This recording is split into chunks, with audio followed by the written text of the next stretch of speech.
Hello Leo, thank you for joining me for your weekly forecast for week commencing the 10th of September. Your resources remain very much under the astral spotlight. If you tuned in last week, you'll know that on Sunday there was a fabulous new moon in this precise sector. This was feeding into the very fine link between Jupiter and Pluto that's been ongoing for some while. That's a very enabling link that's connected to change, positive change. So it's possible that you're going to use this week's energies to manifest and to actively make alterations that make the most of your assets or create situations which can improve upon them. So any talents you have, don't hold back from sharing them with people you encounter. I just have to tell you that on Monday and in the latter part of this week, first the Sun and then Mercury are going to be in opposition with Neptune. Neptune can create a very distorting link. It can also inspire us, bring a great deal of imagination to bear, but when it comes to joint resources, those you share with someone else, or if you're looking to loan money, these two influences could have a negative impact on your thinking. So if you really want to have that level of purposefulness and traction about what you do, you must have your facts and figures ultra clear. Now also Venus has now moved into a sector which is very much to do with nurturing, and this nurturing can be principally around your very close relationships, family ties, or in a physical sense, improving the environment that you live in. But with Uranus in opposition all through this week, if you are thinking about looking at properties, for example, or items that could improve the comfort with an existing home, it's important not to be too impetuous, particularly around your resources.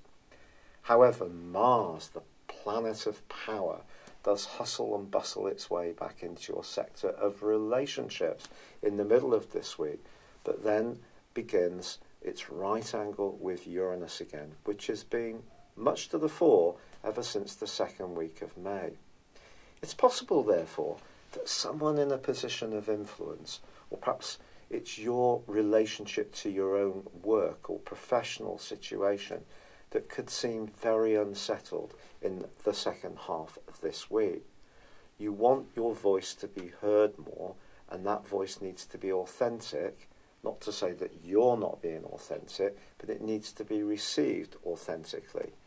But if someone wants to deny recognition to you, or in some way seem to control, pardon me, the amount of freedom that you might have to express yourself, then this could put a strain on a relationship.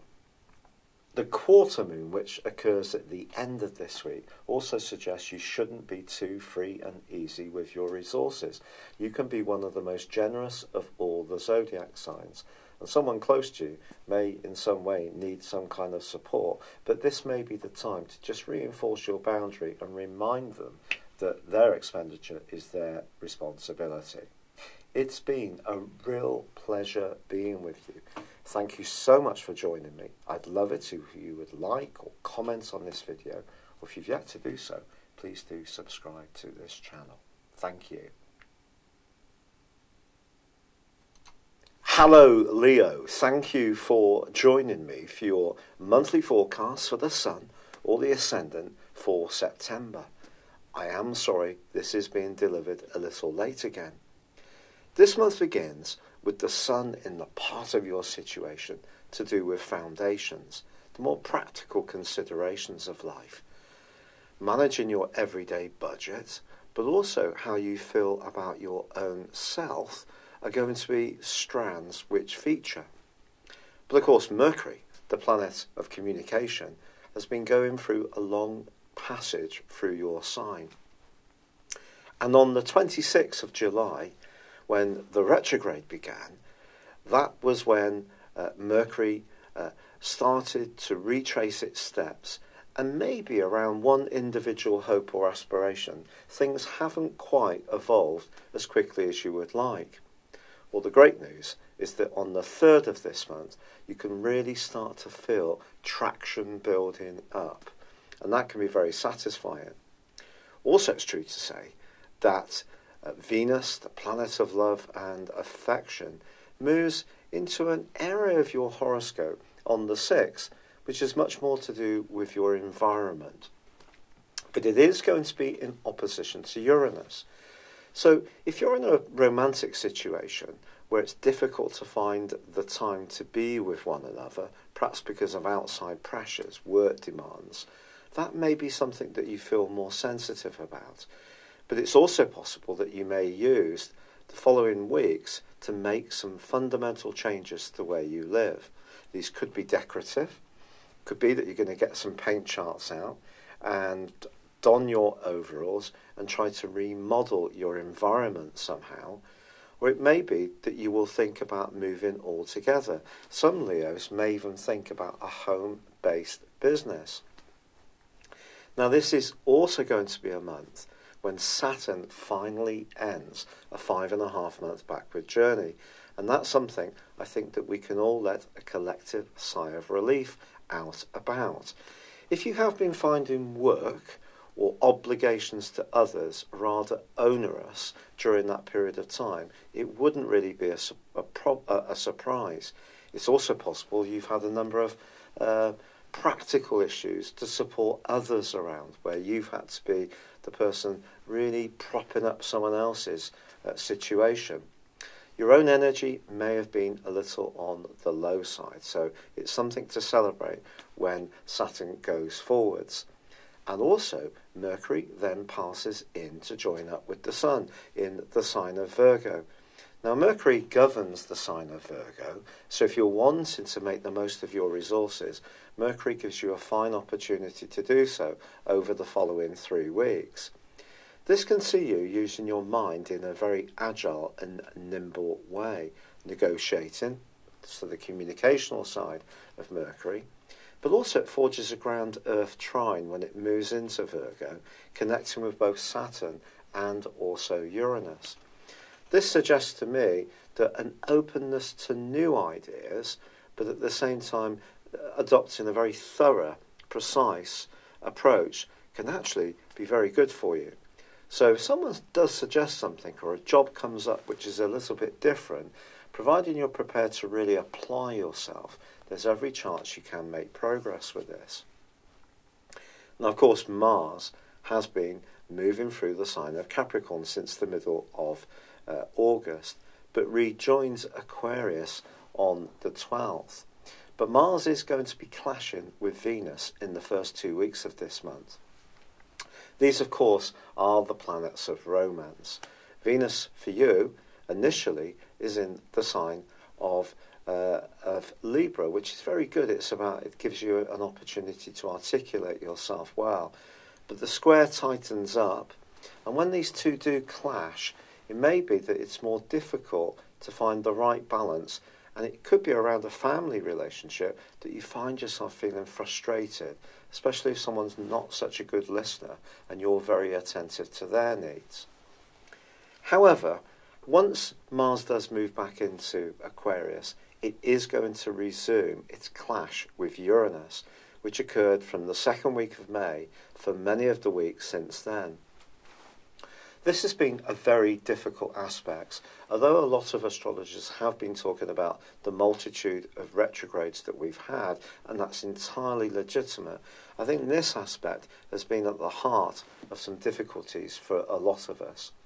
If you think about it, Mars in your opposite sign is going to make you more assertive around relationships.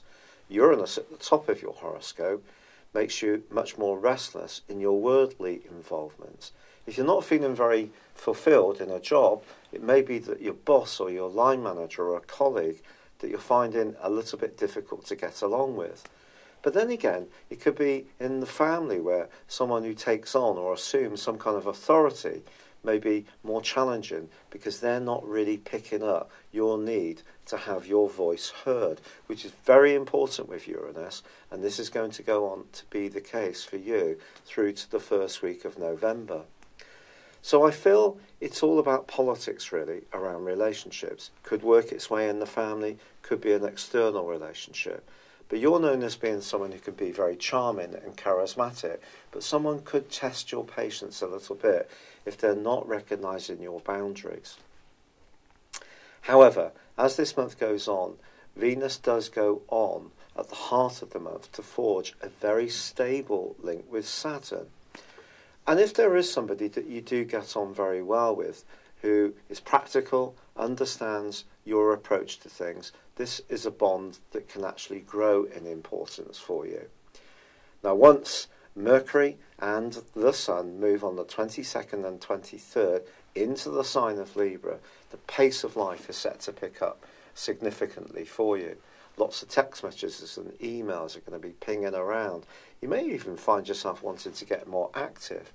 If you're someone who's particularly conscious of physical exercise, you may already have something in motion. If you're someone who's a little bit more sedentary, this is a great opportunity to try to challenge yourself. And the reason for this, Leo, is that the full moon, which occurs on the 24th, is going to be challenged by Saturn. This can create quite a lot of nervous tension, quite frankly, over the following 2 weeks. What you don't want to be doing is trying to be too virtuous, trying to pack too much activities into the time you've got. What you do need to do is perhaps to prioritise what's really important to you. But also little issues coming from Saturn in the 6th house could niggle you, especially if someone tends to be quite sharp and quite critical of some of your thinking or ideas. But generally speaking, I think the Sun and Mercury moving into your 3rd house is going to give you a sparkle. It's going to give you a desire to interact and share your ideas or learn new ones. Because of the time of the year it is, you may even consider signing up for an evening school, a language class, or sharing skills that you have with other people, perhaps in some kind of paid or formal environment. If you're particularly interested in the internet or technology, you're really going to thrive in this latter part of the month. But I think generally, as far as romance is concerned, with Venus in a tender location, you are looking for someone to tune in to how you're feeling and be as attentive to you as you feel you are to them. It's been a real pleasure being with you. I'm so grateful for all the lovely comments, suggestions, and kind feedback around my health issues. I really appreciate it. For now, I'd love it if you would like or comment on this video, or if you've yet to do so, please do subscribe to my channel. Thank you. Hello, thank you so much for watching my video. I'd love you to join me at my Horoscope ACE app. You can find this at www.horoscope-ace.com.